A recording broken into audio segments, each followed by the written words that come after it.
Yes, ladies and gentlemen, welcome back to another edition of the Cricket8 Podcast. I'm on half of today's show, Machel St. Patrick Hewitt, and with me, as ever, is the ever-glorious Megha Sinha. I nearly said your surname wrong there, and name wrong. But how are you doing, Megha? You got it correct. You got it correct. Despite us discussing, uh, I'm not impersonating anyone. It is Megha. It's not Mukunda. All good, though? All good your side? Absolutely. And finally, the Champions Trophy squad is out. So we're all excited, aren't we? Well, I mean, you're excited. I'm sure the large majority of cricket fans are excited. But as Cricket8's resident West Indian fan, I shall be watching the tournament from a distance, wondering if we will ever play in the Champions Trophy again. But last time you and I spoke, neither India or Pakistan had released their squads, and as you have just alluded to, India's squad is now out. If I just go through it, Megha, before I come to you, India's squad for the Champions Trophy is as follows: Rohit Sharma, Shubman Gill, Virat Kohli, Suresh Iyer, KL Rahul, Rishabh Pant, Hardik Pandya, Ravi Jadeja, Axar Patel, Kuldeep Yadav, Washington Sundar, Jasprit Bumrah, asterisk by that, I'm sure we'll get into that, Mohammad Shami, Arshdeep Singh, and Jaiswal is in there as well. And I mean, I'm sure, and when we discussed this last week, and when we raised it last week, Megha, one of the points I made to you was, I think one of the guys in the comments had said, will Karen Nair be there, right? And I made the point to you that you would think that India had already planned out who their Champions Trophy squad was going to be. And if anybody else managed to make their way into this squad off recency bias, it would suggest to me that there wasn't any real planning going on. So the first question I kind of put to you, having seen this squad announced, is this what you expected? Absolutely. It is along the expected lines, barring Mohammad Siraj's omission. That probably is one name a lot of Indian fans expected to see in the squad, and that's why there have been a lot of discussions around it, whether it was fair or unfair to drop him, considering that his numbers since 2023 in the format have been, if not commendable, have been fine because he's taken wickets at an average of around 22. He's picked up 47 wickets, economy under 6. So, and you remember that Asia Cup performance in the finals, it was his performance that really ensured that the game ended as a competition right at the start within the power play overs. So, Siraj is that sort of player, particularly in such tournaments, who can leave a massive impact. And I'd cite another example, albeit in different format. That is a test series against South Africa, the second test. India had not managed to draw a test series in South Africa since 2010. They are yet to register a win in South Africa. So, after having lost the first test, and that too by a huge margin, it was important for India to stage a comeback after the highs of making it to the finals of the ODI World Cup. Now, Mohammad Siraj, with that spell of his, again made sure that India got to be on the driver's seat. So Mohammad Siraj can come up with such performances. Consistency probably is something that is questionable at times. And even in the World Cup, we saw that there were some good performances, particularly against Sri Lanka. He loves playing against Sri Lanka. And there's this joke that because Sri Lanka are not featuring in the Champions Trophy, Mohammad Siraj is not there. But now again, the question there is that can he contribute beyond the new ball? And that's what Rohit Sharma and Ajit Agarkar mentioned in the press conference, that Arshdeep Singh was preferred because of his left arm angle. He was the highest wicket taker in that 2023 series against South Africa. And he has been making good, decent strides in the format. And we saw in the Vijay Hazare Trophy as well, he was pretty impressive for Punjab. And beyond his effectiveness in the power play overs, he can be a potent threat in the death overs as well, through the middle overs as well. Can Mohammad Siraj don that role effectively? Now, that's a question, and that's a question that we are going to ponder over.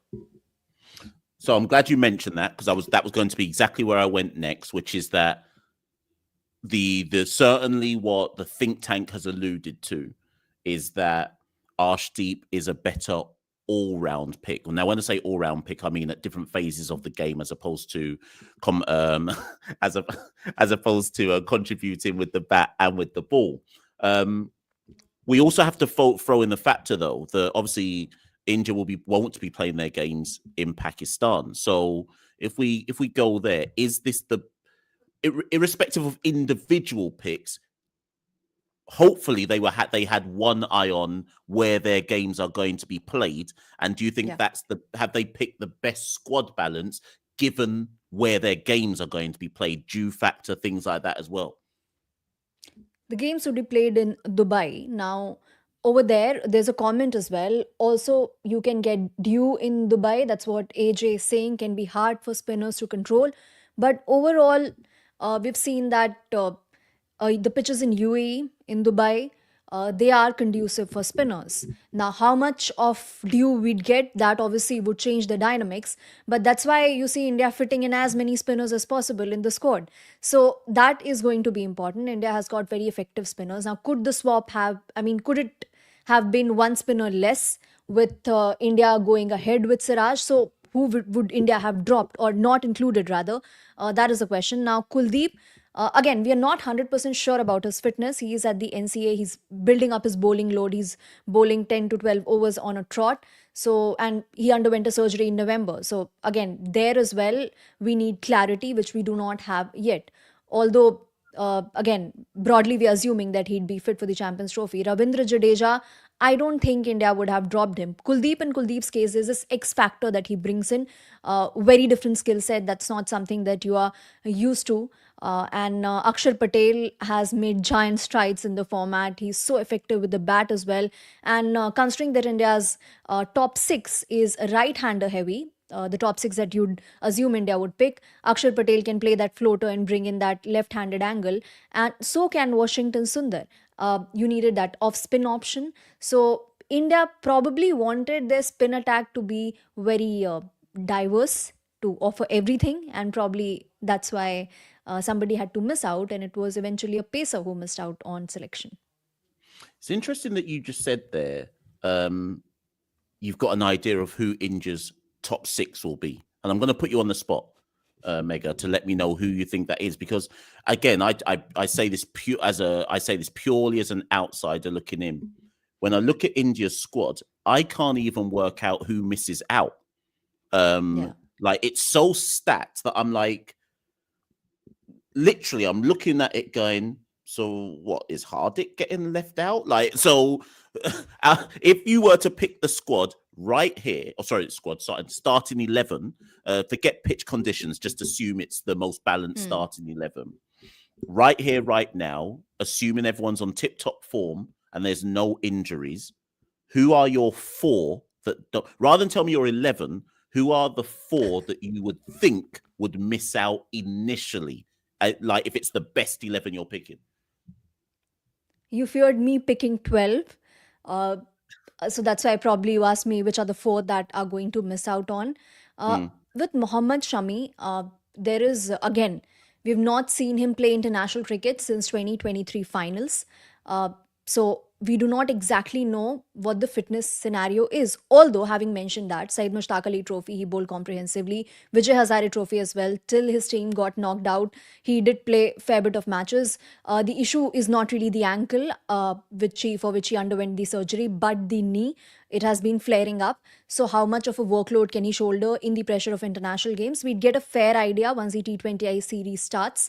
Now, Jasprit Bumrah, we are not really sure if he'd be available and at what stage would he be available. Yashasvi Jaiswal, I'm assuming, is sure to miss out on. He's yet to make his ODI debut, although he's also been selected for the England ODI series. So that means if he does get a look in, not a whole lot of matches really for India to experiment, but even if he gets a look in, don't really see him making it into the 11 regularly in the Champions Trophy. After that, of course, he'd have a huge role to play, assuming so. Yashasvi Jaiswal is one player who I think would miss out on. And then between the spinners, now Jadeja, Patel, Akshar Patel, Kuldeep Yadav, Washington Sundar, I think their matchup factor comes into play. So then you see how many right-handers and left-handers does the opponent have. So I think there the selection would be contingent upon the matchup scenario. Hardik Pandya, I think India would go with. If they're going spinner heavy, they'd need Hardik Pandya's finishing abilities as well as his contributions with the ball. And the reason India could bring in Shami in the previous edition of the ODI World Cup was because Hardik Pandya got injured. Because before that, Shami didn't get a look in, and he came and Mm. stormed into the World Cup, picked up 24 wickets, ended up being the highest wicket taker of the tournament. So yeah, Hardik Pandya, I'm assuming, would be there. Rishabh Pant, I'm not really sure about. I still see KL Rahul keeping wickets because he did well in the format and he did well in the World Cup, both with DRS and his keeping. He was tidy, and as a batter as well in the middle order, he has his worth. Shreyas Iyer as well. So there was this template that India set. Rohit really explosive at the start, and then other players consolidating on that. Virat Kohli, Shreyas Iyer, KL Rahul consolidating on that. So I do see. That's why I mentioned top six all right-handers. So I do see each of these players getting in. So shall we then go the 11? Yeah, The so route of hold the on. 11 As you were talking, I was writing down what you were saying. So let me just clarify. to hold me accountable. Yeah, let me just let me just clarify. And actually, production, can you bring up AJ's comment about who he thinks will miss out initially? Let's get that one up on the screen. But if I understand, so AJ said Pant, Jadeja, Jaiswal, Bumrah miss out initially. He's not giving me 5. He's giving me 4. Now your 5 then, just correct me if I've got it wrong, Megha. You're saying Shami, Bumrah, Jaiswal, Pant, and one of the spinners, depending on the matchups for that particular match. Is that what you're saying? Shami, I think once the T20I series and ODI series against England has concluded, we'd get a better idea. But again, I think it could be 2 spinners as well. Not necessarily Oh, India having 3 spinners in every game. Maybe the game against New Zealand, although the game against New Zealand in a test game, 2 test matches rather, their spinners did have a say against India, but again, a different format and very different conditions. So, and India is playing against Pakistan as well. So, okay. So, before you give me your 11, then production, bring up Crunk's comment about Kohli in the 11 because I have to quiz Megha before she gives me the right. So Crunk says, "Come on, guys, we all know that Jaiswal should be in place of Kohli in the 11, but that's not going to happen." Now, Megha, I deliberately got that comment up because now I want you to give me your 11, and obviously I'm assuming you're including Rohit and Virat. yeah. And I don't know how strong of a talking point coming off the back of a test match series where there was so much scrutiny. It's a completely different format of the game. Exactly. Where do you sense the kind of the narrative is? Maybe not around both, but at least one of the two in terms of their place in the side. Or do you think, of course, they're playing? That's not even up for debate.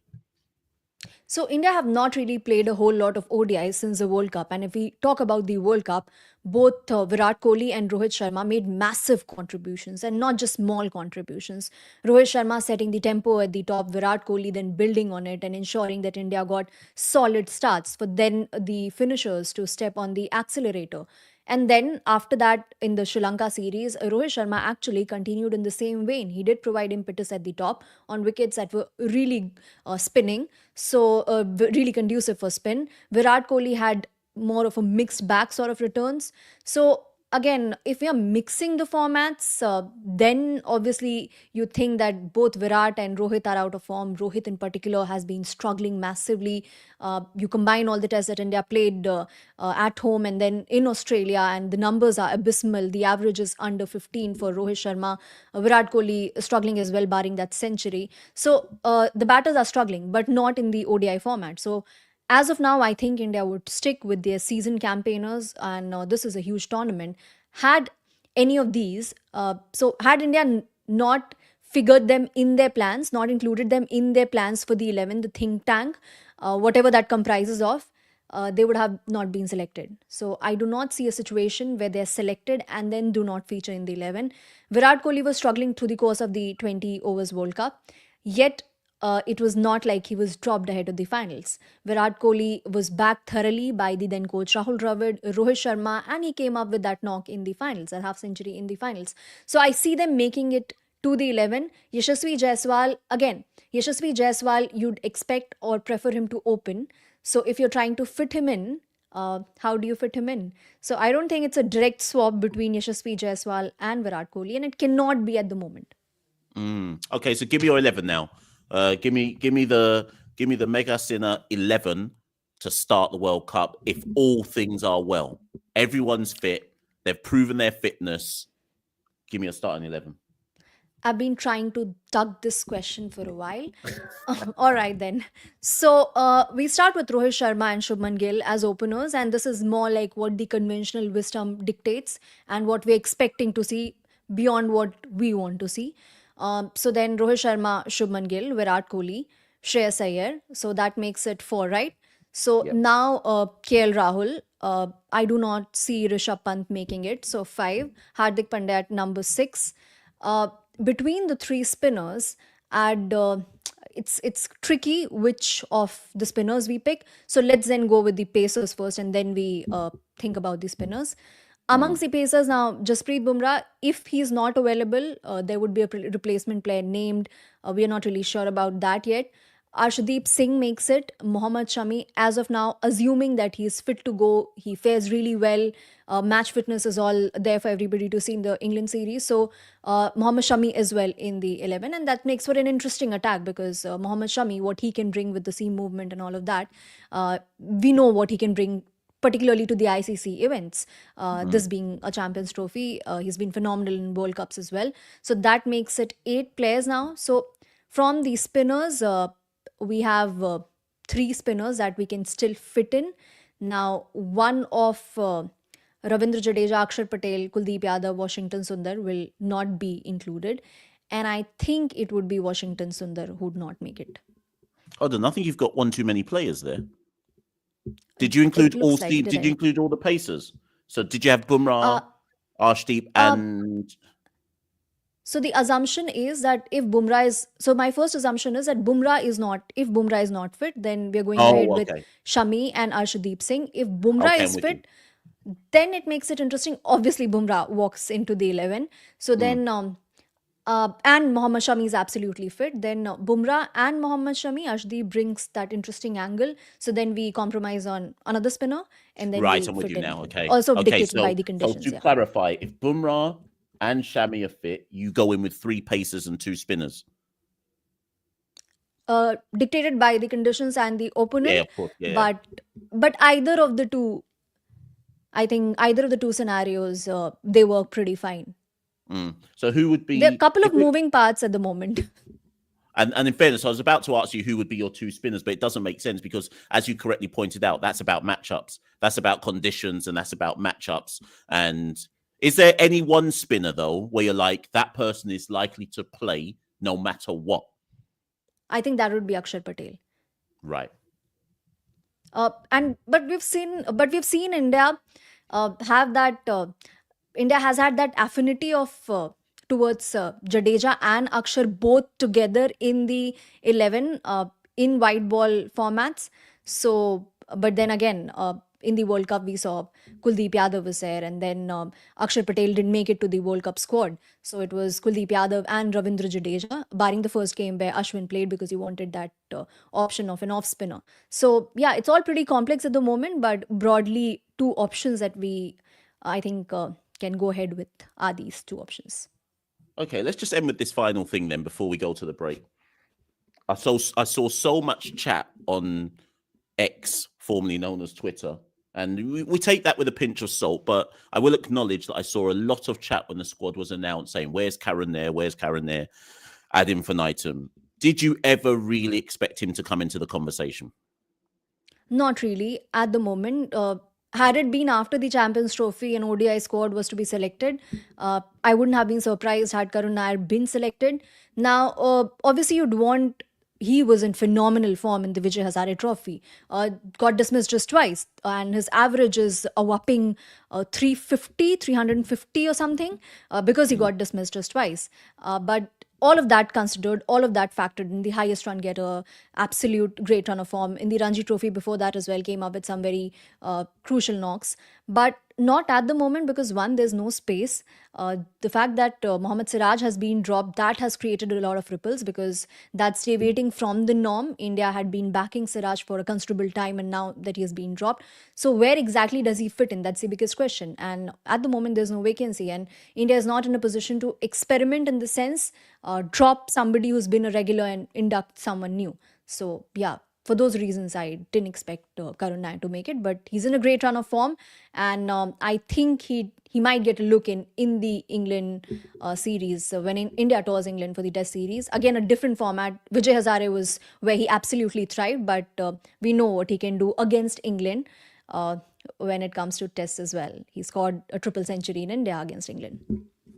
Well, ladies and gents, there you have it. Anybody who has, if you're watching this on the replay or in the live, if you've got any kind of disagreements, agreements with that squad, the one thing that is clear from Megha's deep analysis of the situation is we can clearly say that India have provided everyone's fit, they have a squad that should, on paper, be very hard to stop, much like in the World Cup when they obviously won all the games until the final. So we wait to see how that unfolds, but we're going to take a quick break, people, and we'll see you on the other side. If you come to cricket8.com, you will find 8,000 live scorecards a year with visual representations of who is actually winning the game. Plus, we have live footage from some matches as well. Not to mention information on what the markets are doing. There is no place to follow this game live like cricket8.com. All right, then. And now we can turn our attention effectively to the test match that West Indies just lost against Pakistan, on conditions that I think now we are quite used to seeing in Pakistan, because 3 test matches on a trot, wickets that really help the spinners, and Pakistan spinners in particular making the most out of it. Now, the conversation ahead of the series was that unlike probably England's spin attack, West Indies has more variety and more experience in there amongst individuals that form a component of that spin attack. How would you then justify or analyze the performances? So you know what? That's a really good start that you've put there, Megha, because I'm going to say this. I don't know outside of Pakistan. I don't know where the chips have fallen in so much as acceptance or critique of Pakistan's approach to winning test matches at home. Me personally, I have no issue with it. I still maintain that if, for example, a team has a fantastic pace attack and they decide to put a team on a green top, like people tend to experience when they go to South Africa, that's the whole point of Test cricket. You go into different conditions to see if you can adapt. That said, I've seen a lot of discussion about how at different ends of the wicket, one was keeping really low, one was bouncing very high, so it wasn't consistent. And yes, in that context, maybe you could say demerit points and this, that, and the third. But what I will say is this. Pakistan's approach worked against England and it worked against the West Indies. But I do not see it as an approach that will work against everyone. Now, let me explain. Even West Indies, yes, we only made, 1, 2, 3 and 137. So we were atrocious. We expected that West Indies were going to be atrocious. But we did manage to bowl Pakistan out for 230 something innings. And then 150. First innings, yeah. Yeah. A better team would bowl Pakistan out for even less. West Indies went into that series, or have gone into that series, with Gudakesh Moulty, Jamel Warrican and Kevin Sinclair as their spinners. With respect, other teams have far better spinners than us. And Pakistan's batting lineup is actually very brittle. So as much as that, and that's why I have no critique of Pakistan do it. They've got to find a way to win. But I don't think that they will find, I don't think, and this is why I don't think they should be criticized for it, when they play someone like, let's throw in Sri Lanka, right? I think Sri Lanka is possibly the best example to use. You might even want to throw Australia in there. When they play another team that has spinners and can actually benefit from the ball ragging from day one and so on and so forth, and then it becomes a shootout between who's got the better batters, and they play a team that's actually got competent batters, I don't think Pakistan necessarily win on that pitch. So I don't think I guess what I'm saying is, don't overly criticize. I don't think people should overly criticize their approach, because I think they probably will get found out against better sides who are more balanced than the West Indies. And as you correctly pointed out, England's spin attack was it Shoaib Bashir and was it Tom Hartley? I can't even remember who they took, or was it Jack? I don't know who they took to Pakistan, but Bashir, are we talking about the recent series? Yeah, the recent one. It was Bashir and Bashir. I can't remember who the other spinner was for England. But the point is, it wasn't like a top tier spin attack, if you see what I mean. So let's hold fire on saying Pakistan are doctoring things in their favor, because they're going to get a sterner test than this against teams that can actually bat and bowl. if you see what I mean. So yeah, I think let's just hold fire on that. And then again, that partnership between Rizwan and Shakil that yielded more than 100 runs when West Indies in both the innings got dismissed for less than 141 runs or around that point. So probably that first innings was the difference between the two sides. And this is comment from Vignesh, who says West Indies would have won if they'd batted first, considering that it was a ranked turner. So probably getting those runs early on. Although even for Pakistan, it was the middle order partnership that played a huge role, and one of the shortest test matches in Pakistan eventually. Now, just talking about purely addressing their approach, we saw them try out various approaches, and over a period of 2 years, they backed their pacers, they backed their batters, they went for wickets that on which it was impossible to dismiss through any sort of bowling, dismiss the batters through any sort of bowling. So they tried everything, and then you heard the captain being miffed about the wicket, and then it looked like there was no sort of synergy between the captain and the pitch curators. But eventually, at the end of the first test against England, they decided that spin was the way to go. It yielded results for them, and probably then Masood defended the approach as recent as the test after the test against West Indies, saying that maybe when they tour South Africa, maybe when subcontinent teams come to Pakistan, they adopt a different approach. But as of now, because this is yielding results, and because Pakistan struggled so much in the format, even at home, and particularly at home, probably they are going to back what is getting them wins. Yeah, and then like I say, I agree with Sean. One can question what the long-term benefit of this is, and I think they'd be right to question the long-term benefit. But if you haven't won at home for 4 years, I think you have to forego the long-term benefit and find something that works in the short term.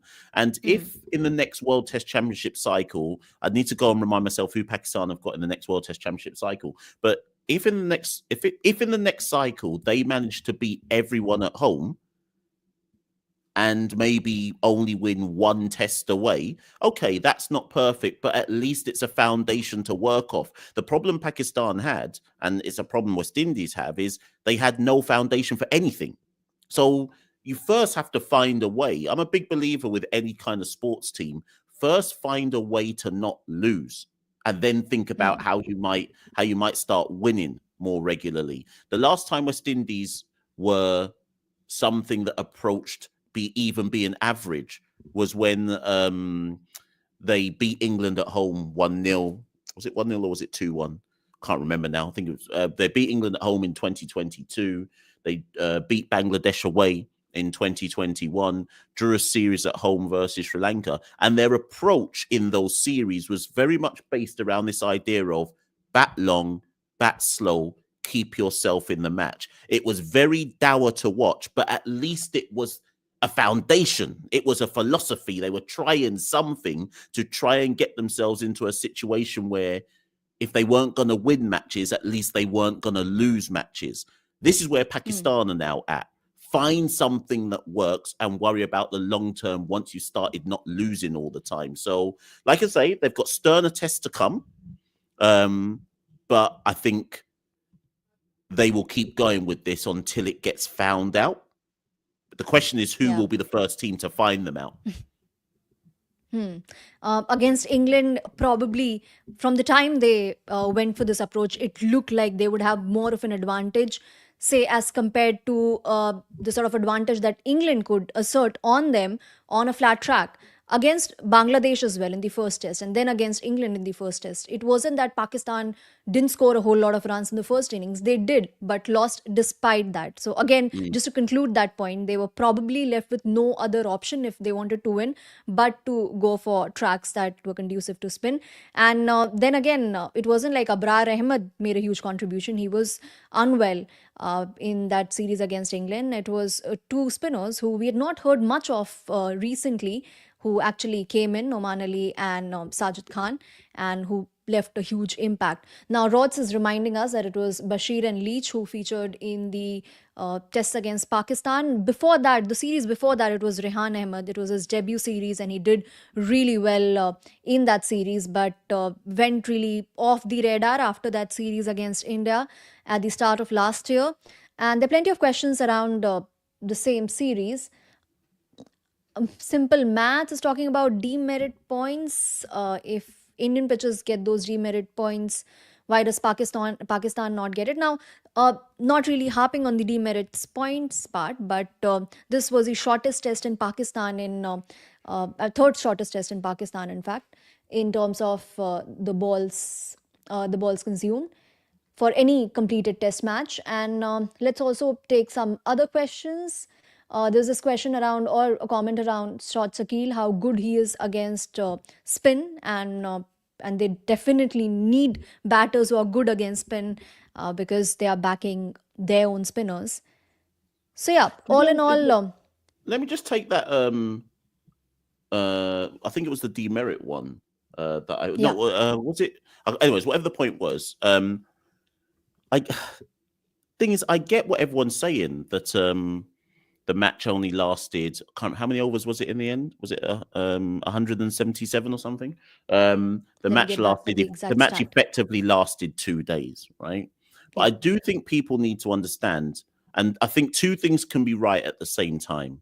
So you can say that the pitch was substandard, but you can also acknowledge that that's because they were playing the West Indies. Like, a better team doesn't get skittled out in 25 overs.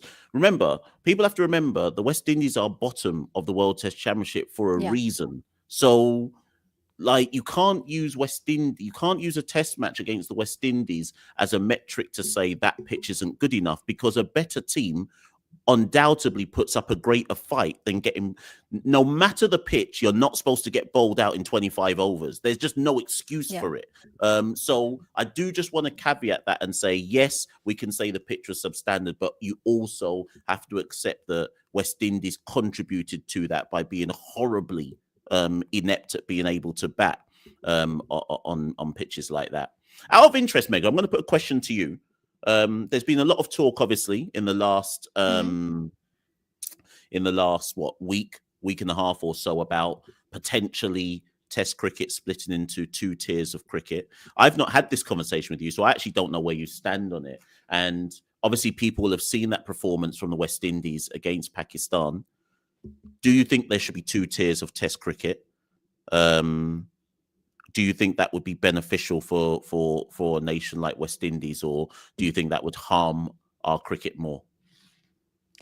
To answer the second part of the question, I think it would do more harm than good, because if you expect, and West Indies board does rely a lot on tours by India, England. So how frequently would those teams tour? Now, in England's case, they've been touring for multiple formats because of how West Indies toured England during the COVID period and helped England board make money from that tour. But otherwise, you do expect these top teams to tour, and considering how congested already their calendar is, how many such tours can you expect from them when they do not get any WTC points out of those? So I think it gets complicated. It doesn't really help. And these second tier teams playing amongst each other, how much of a revenue that can generate if they're not in World Test Championship contentions to begin with. Not that we're assuming they'd make it to the finals. It's a long road for them to make it to the finals in any of the subsequent editions. But just the fact that they're not even competing for it, and what they're competing for is to then make it to the top tier, I think it's going to get really complicated. So I would not want that to happen for the benefit of teams like the West Indies. But yeah, it is an interesting debate, and it's a conversation that has started recently. What's your take on it? So I disagree, which is good. It's good that we both have a different opinion on it. I think that we being West Indies, that we should be in a lower tier because we're just not competitive. And I've long believed that for West Indies to learn to play Test match cricket better, we have to first learn to win. We don't know how to win. We just don't know how to win. Even when we put ourselves in advantageous positions, we actually don't know how to close games off because we don't win enough. And the biggest reason why we don't win enough, beyond all the systemic issues back home, is we can't beat teams above us. We just can't. And in that situation, I think there's more to be gained from the West Indies playing Zimbabwe, Bangladesh, Afghanistan, Ireland, Netherlands, and learning to try and win than there is to be traveling to England and taking a 3-0 loss, which everyone expects beforehand, and then happens. You don't really get any benefit out of it. Obviously, money. Now, ultimately, though, I've always given this caveat. If it does happen, I will always say that the top tier sides, Australia, England, India, have to find a way to make sure that when the lower tier sides play each other, that they're not operating at a huge, colossal loss. Because obviously those matches will never make money, and they have to find a way to help subsidize all that. But what I will say is this, Megha, and why I believe that West Indies ultimately should be. Let me use this as an example as to why we should be in a second tier. Later this year, in I think it's July, August, West Indies travel to India for I think it's a 2-test match series. I know that the West Indies team and a lot of our players are kind of revered in India as like great, not the current lot, but like in the past are revered as like great icons of the game. But there cannot be anybody in India that wants to see this West Indies team come and play 2 test matches in India. India could put up a proper test match pitch, not a raging turner like Pakistan did. Let's just say India put up a balanced test match pitch. They would still defeat West Indies in 2 days. Because this whatever this West Indies team is, they cannot even come close to competing against India or being competitive against India in India. I'd rather India just say to us, you know what, just don't turn up. Here's the money for the tour and just go back home. Like, go home and don't turn up because you're not gonna. If we weren't called West Indies, I'm not even sure India would want to play a test series against us because it's our name which carries the weight, Megha. It's not our actual ability. Because if you base it on ability, playing us right now is the same as playing Ireland. And I'm saying this as a West Indies fan. I'm not even like, if this was coming from someone else, people would be angry. They'd be like, "Oh my God, how can you say this?" This is a West Indies fan saying it. Like, it's the same. It's the same as playing Ireland, and you can only get away with this for so long before India, England. Well, maybe not England. Let's Australia, because England, we actually beat England. You can only get away with it for so long before India and Australia turn around and say, yeah, but why are we playing you? Like, it's not a contest. It's not something that the public want to see because it's not even remotely close. So I just have those issues in the back of my mind. And there was a comment from Fireball that said that even tours by India and England, when it comes to test tours, they do not generate revenues. Is that the case? Although No. from Indian viewers' point of view, it is slightly tricky because of the timings. It's wee hours of the day. So not a whole lot of them are awake and watching, but So the white ball series with India and England make loads of money. The test series with England do make money because of the travelling fans. That's the one saving grace that West Indies cricket has. England fans love to come to the Caribbean. So a test series versus England in the Caribbean will always make money. India, I need to get the exact numbers, but when I last spoke to the CEO at Cricket West Indies, they always say that the TV revenue that you get off an India tour basically keeps West Indies going for a long time. So it's Australia's is the myth one. I don't think we actually make much money off Australia coming. It's actually just England and India. But I'm fairly certain, Megha, that that's probably the same for like, I don't know, Bangladesh, Zimbabwe, Sri Lanka. Like, I think it's probably the same for those. South Africa have famously said it, that unless we got England and India, we're not even making any money. So this is actually bigger than tier 1 and tier 2. The fundamental crux still comes back to, you can't have a cricketing ecosystem that essentially where everyone's relying on England and India. that doesn't make any sense. So yeah, there has to be a way around that. Yeah, for example, South Africa found a way around that by playing just 2 test matches every series. And then they toured West Indies, they toured Bangladesh, and they're now in the World Test Championship finals. They hosted Pakistan, hosted Sri Lanka as well. Anyway, so this could probably still be a way. We've seen now 3 World Test Championship cycles having not split the test playing nation into tiers, and it has worked okay. There've been conversations around that test pool as well, that test fund, but then there are again questions if that amount of money is enough and if that assurance is enough for the players. Quickly, we take some more questions or comments. Rakshit says, having more tests with top teams will generate significantly more money overall. I think worst revenue generated stays the same. Yeah. And it's just the lure of getting those top tier nations, which probably there wouldn't be enough incentive, like we've been mentioning, for these top test playing nations. Now, Sonal Khaitan says test cricket should be the creamy layer. Test teams playing ODI well should only be allowed to play test cricket. And Simple Math says you should be earning your money. And the Fireball says GRS is a killer. And yeah, so multiple very different sounding comments. The Fireball again says Zere gave up that New Zealand series and still made the finals. South Africa effectively forfeited that series and still made it to the finals because of the nature of the arrangement and 2 test series. And again, to South Africa's defense, after that series, they were actually very impactful. They were actually in a great run of form. There was this drawn test in West Indies because of the rains, 1-0 there, and then defeated Bangladesh, and then defeated Pakistan. And yeah, so they were really good.